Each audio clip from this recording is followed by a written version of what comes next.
គ្រប់ជំរាបសួរពុកម៉ែបេមីងបងប្អូនអរគ្នាដែលតែងតែគាំទ្រនៅវីដេអូរបស់ខ្ញុំថ្ងៃនេះខ្ញុំនឹងមានវីដេអូចែកម្លែកតាក់ទងបច្ចេកទេសនៃការចំមាន់ខ្លះៗ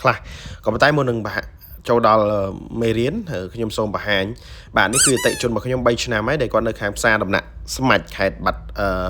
ខេត្តកំពង់ស្ពឺរបស់យើងនៅស្រុកឧដុង្គអញ្ចឹងគឺគាត់តែងតែយកថ្នាំឈុតសម្រាប់កូនមាន់ទើបញាស់គឺគាត់យកមួយឈុតគឺក្នុងមួយខែគឺគាត់កំងម្ដងហើយនឹងថ្នាំ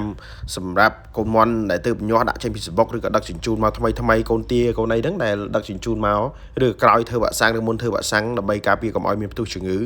កាលឡើងហើយមួយទៀតគឺឈុតផ្ដាសាយធំអញ្ចឹងគឺគាត់យកបែបហ្នឹងទៅគឺគាត់ចាំមាន់រយៈពេល3ឆ្នាំហើយ3 4ឆ្នាំគឺអត់ដែលមានបញ្ហាអីកើតឡើងទេនេះជាអតិជនហើយគឺយើងមានទាំងថ្នាំបតក់មានទាំងថ្នាំម្សៅសម្រាប់លាយផ្សំជូនគាត់តែម្ដងអញ្ចឹងគឺគាត់នៅខាងផ្សារដំណាក់ស្មាច់ស្រុកឧដុង្គអូខេឥឡូវយើងចូលទៅដល់ការចិញ្ចឹមមាន់ជាមួយខ្ញុំតែទាំងអស់គ្នាបាទអញ្ចឹងនេះរបៀបលាយហើយនឹងការចិញ្ចឹមអញ្ចឹងកូនមាន់ពេលដែលដាក់ចេញពីសំបុកមក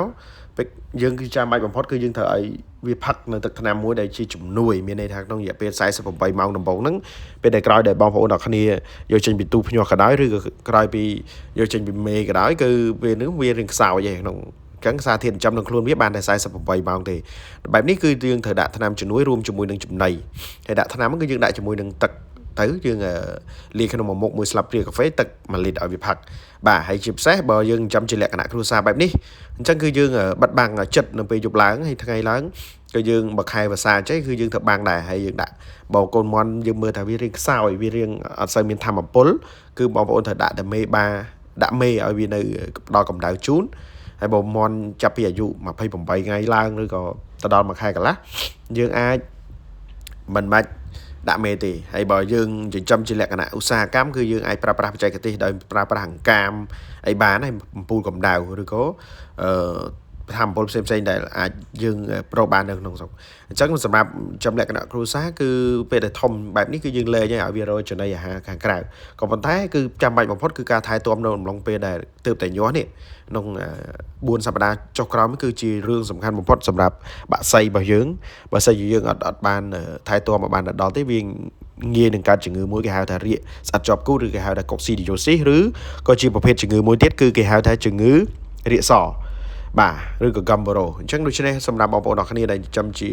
លក្ខណៈគ្រួសារត្រូវតែយកចិត្តទុកដាក់ហើយបងប្អូនអរគ្នាចង់ប្រឹក្សាយោបល់សាកសួរពីបច្ចេកទេសវិធីសាស្ត្រនៃការចិញ្ចឹមមាន់អាចសាកសួរបានពីបទពិសោធន៍នៃការចិញ្ចឹមមាន់ខ្ញុំអាចចែករំលែកបានចំណុចមួយទៀតនោះគឺសម្រាប់បងប្អូនអរគ្នាថាត្រូវការជាប្រភេទវ៉ាក់សាំងសម្រាប់ការពារជំងឺមាន់ថ្នាំសម្រាប់ការពារជំងឺមាន់អាចកំងបានឬក៏ការសាកសួរក៏បានដែរពីវាអត់ជាបញ្ហាអីទេបាទអាចឆាតឲ្យតាម Telegram ដែលខ្ញុំដាក់នៅលើវីដេអូគឺជា QR code Telegram ហើយឬក៏លេខទូរស័ព្ទដែលខ្ញុំដាក់ខាងលើហើយបើបងប្អូនអរគ្នាត្រូវការប្រឹក្សាយោបល់ឬក៏សាកសួរព័ត៌មានផ្សេងៗអាចទំនាក់ទំនងមកបានហើយខ្ញុំសូមស្វាគមន៍សម្រាប់ការ